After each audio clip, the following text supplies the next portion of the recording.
Good morning student, once again welcome to the class. Today we have started new points ocean and resources means महासागर आणि त्याची संसाधने. Resources means संसाधने. We have seen earlier that we obtain salt, fish, shell and other products from the ocean. Beside this we get minerals like iron, lead, cobalt, sodium, magnesium, chlorium, zinc etcetera from the ocean floor. तर बघा, महासागरातून आपल्याला मीठ, शंख, shells शिंपले यासारखे उत्पादने हे मिळतातच आणि हे आपण मागे बघितले आहे. त्याचप्रमाणे या व्यतिरिक्त सागर तलावातून आपल्याला आयरन मीन्स लोह, लीड मीन्स शिसे, cobalt, sodium, magnesium, manganese, chromium आणि झिंक यासारखे खनिज पदार्थ सुद्धा आपल्याला या महासागरामधून मिळत असतात. We also get mineral oils and natural gas. आणि याचप्रमाणे खनिज तेल आणि नैसर्गिक वायू देखील आपल्याला या ओशियनमधून आपल्याला मिळत असते. म्हणजे समुद्रामधून आपल्याला हे सर्व जे आहे संसाधने हे मिळत असतात. तर बघा इथे फर्स्ट, सेकंड, थर्ड आणि फोर्थ. तर फर्स्ट जो आहे तो लीड आहे. लीड मीन्स हे जे मिनरल्स आहेत ते लीड आहे. सेकंड आहे कोबाल्टचं अँड थर्ड आहे मॅग्नीज आणि 4 नंबरचं जे आहे ते आहे आयरन. तर अशा प्रकारे हे 4 जे मिनरल्स आहेत ते आपल्याला ओशियनमधून मिळत असतात. We get precious item like pearls, corals, ornamental like the shells and also medicines plant from the seeds. तर जसं मोती, पर्ल्स मीन्स मोती अँड पोळे, कोरल्स मीन्स पोळे यासारखे मौल्यवान वस्तू, त्याचप्रमाणे शंख, शिंपले यासारख्या शोभेच्या वस्तू देखील, तसेच औषधी वनस्पती देखील आपल्याला या महासागरातून किंवा सागरातून मिळत असतात. अशा प्रकारे हे ओशियन आणि त्याची रिसोर्सेस आहे. ओशियनिक ट्रान्सपोर्ट मीन्स महासागर आणि वाहतूक.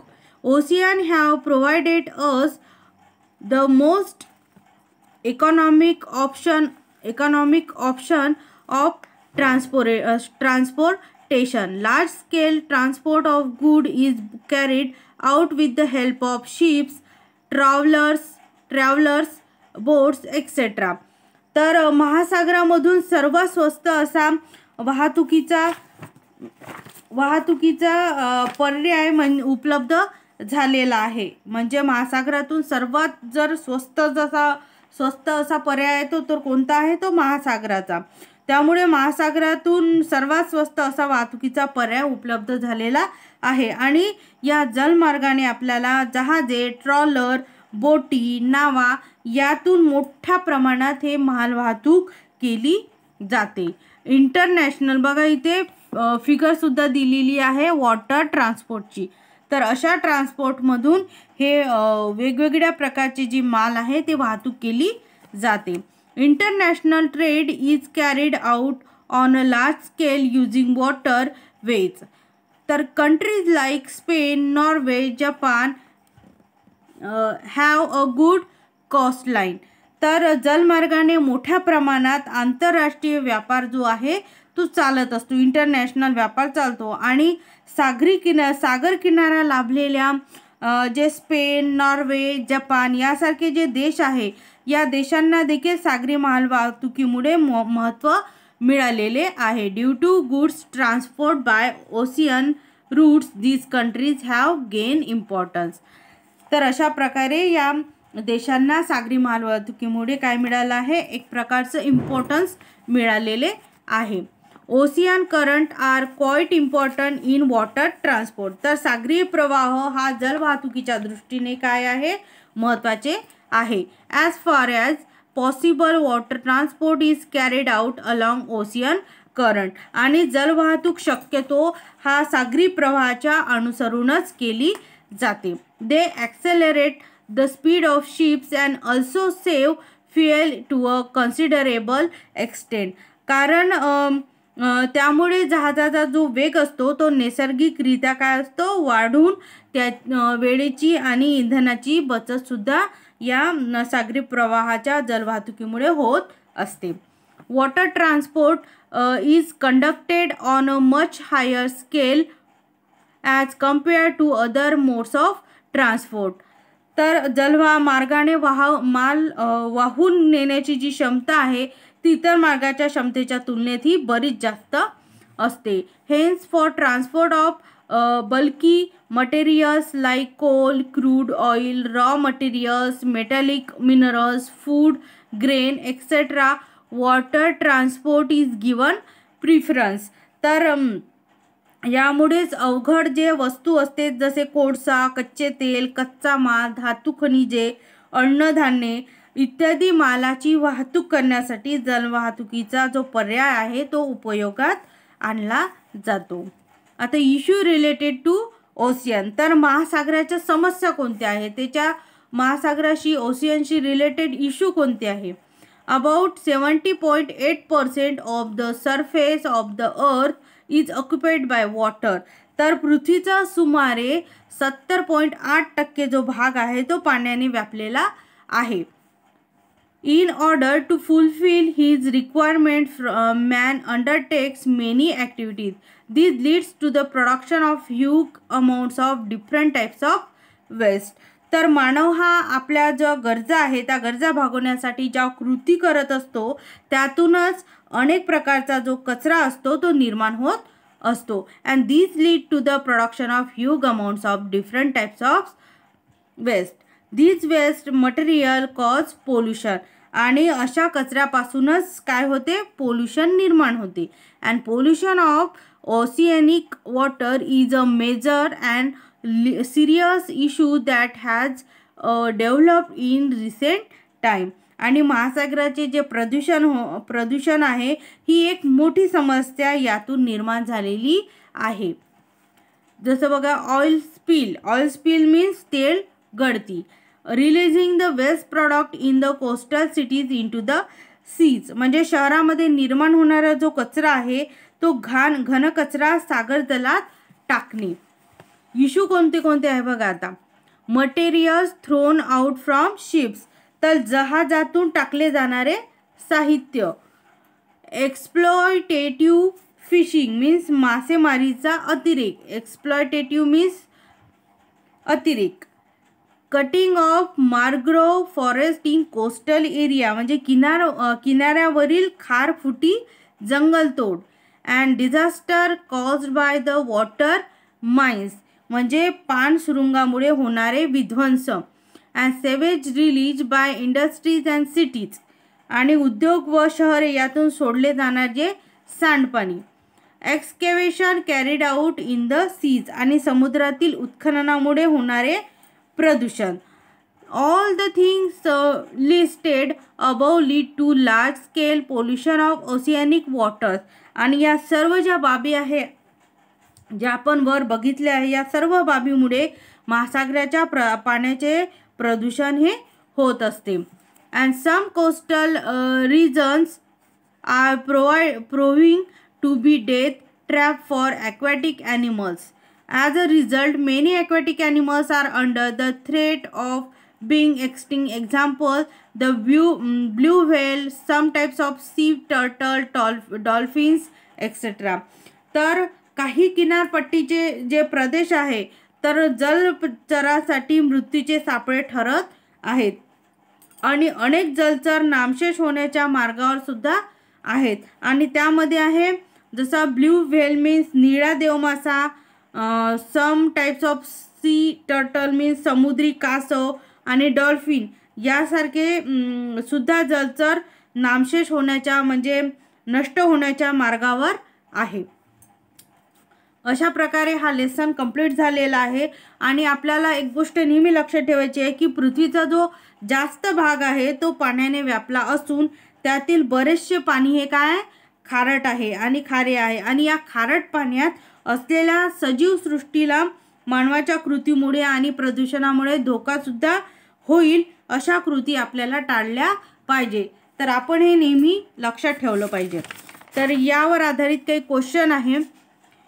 तर काही आपण क्वेश्चन घेतलेले होते त्या पॅसेजवर आधारित.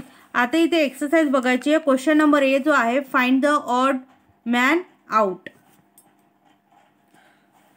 ऑड मॅन आउट मीन्स गटात न बसणारा घटक काय करायचा आपल्याला ओळखायचा आहे आणि त्याला सर्कल करायचा. आता फर्स्ट आहे शेल, फिश, क्रॅब, शिप. शंख, मासे, खेकडा आणि जहाज. म्हणजे हे तिन्ही जे ॲनिमल्स आहे ते कुठे राहते, पाण्यामध्ये राहते. आणि हे शिप हे काय आहे, वस्तू आहे, म्हणून शिप ही काय करायची आपल्याला सर्कल करायचा. तो ऑड मॅन आउट आहे, म्हणजे हा गटात न बसणारा घटक आहे. सेकंड आहे Arabian sea, Mediterranean sea, dead sea and Caspian sea. तर अरबी समुद्र, भूमध्य समुद्र, मृत समुद्र आणि कॅस्पियन समुद्र. तर अशा प्रकारे जो डेड समुद्र आहे तो काय आहे, गटात न बसणारा वर्ड्स आहे. थर्ड आहे श्रीलंका, इंडिया, नॉर्वे, पेरू. श्रीलंका, भारत, नॉर्वे आणि पेरू. तर हे जे श्रीलंका, इंडिया आणि नॉर्वे, तर पेरू हे काय आहे, याच्यातलं ऑड मॅन वर्ड्स आहे. 4 आहे Southern ocean, Indian ocean, Pacific ocean and बे ऑफ बेंगॉल. हे जे ओशियन आहे ते ओशियनचे नावं आहे, साऊथर्न, इंडियन आणि पॅसिफिक. आणि बे ऑफ बेंगॉल हे काय आहे, सी आहे. तर बे ऑफ बेंगॉल हे काय, बंगालचा उपसागर आहे. बे ऑफ बेंगॉल म्हणजे हा उपसागर आहे आणि बाकीचे हे जे आहे ते महासागर आहे. त्यामुळे बे ऑफ बेंगॉल हे काय गटात न बसणारा वर्ड्स आहे. नंतर आहे natural gas, salt, gold, manganese. तर नैसर्गिक वायू, मीठ, सोने आणि मॅग्नीज हे तर आपल्याला ओशियनमधून मिळते, परंतु साल्ट, गोल्ड आणि मॅग्नीज हे मिनरल्स आहे आणि मिनरल्स असल्यामुळे नॅचरल गॅस ही काय आहे, ऑड मॅन आउट आहे, म्हणजे गटात न बसणारा वर्ड्स आहे. अशा प्रकारे क्वेश्चन नंबर ए तुम्हाला HW करायचा आहे 1 टाइम अशाच प्रकारे. सेकंड क्वेश्चन आहे राईट द आन्सर. तर त्याआधी आपल्याला काय करायचं आहे, इथे जे हार्डवर्ड्स आपण या पॅसेजवर किंवा या एक्सप्लेनेशनवर आधारित आहे ते आपण घेतलेले आहे. आता प्लॅनेटरी विंड्स मीन्स ग्रहीय वारे, ऑइल पिल्स मीन्स तेल गळती, एक्सप्लॉयटेटिव्ह मीन्स अतिरेक, मॅनग्रोव मीन्स खारफुटी, वॉटर माइन्स मीन्स पाण सुरुंग, सेवेज मीन्स सांडपाणी अँड एक्सकेवेशन मीन्स उत्खनन. तर हे हार्डवर्ड्स तुम्हाला लिहायचे आणि त्याच्याच खाली क्वेश्चन नंबर ए सुद्धा लिहायचा आहे, ऑड मॅन आउट. आणि सेकंड क्वेश्चन आहे राईट द आन्सर. त्याच्यामधला फर्स्ट आहे which item does man get from the ocean. तर महासागरातून मानव कोणकोणत्या गोष्टी मिळवतो, कोणत्या गोष्टी मिळतो त्याचा आन्सर आहे minerals like iron, lead, cobalt, sodium, manganese, chromium, zinc, etc.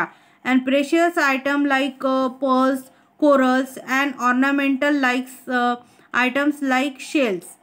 Minerals, oil and natural gas सुद्धा आपल्याला ओशियन मधून मिळते. And food items like prawns, clams, crabs, silverfish, mackerel, pomfret, Indian shark and Indian salmon and medical plants. हे ज्या काही वस्तू आहे या काही आयटम आहे ह्या आपल्याला ओशियनमधून मानवाला मिळत असते. तर हे आन्सर परत 2 टाइम्स लिहायचं आहे.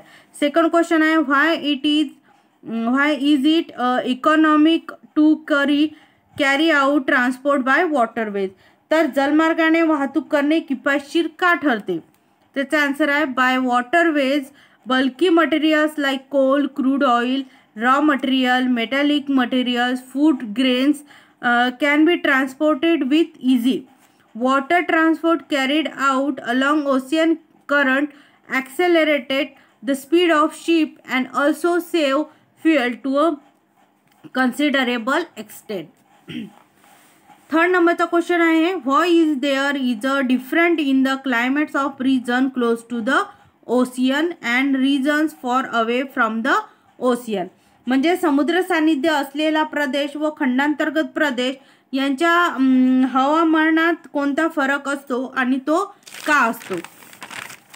त्याचा आन्सर आहे in the region close to the ocean because of the heating of sea water vapors get mixed in the air. This water vapor holds the heat in the air and the air remains humid. Humid air leads to the less amount of difference in the day and night temperature in the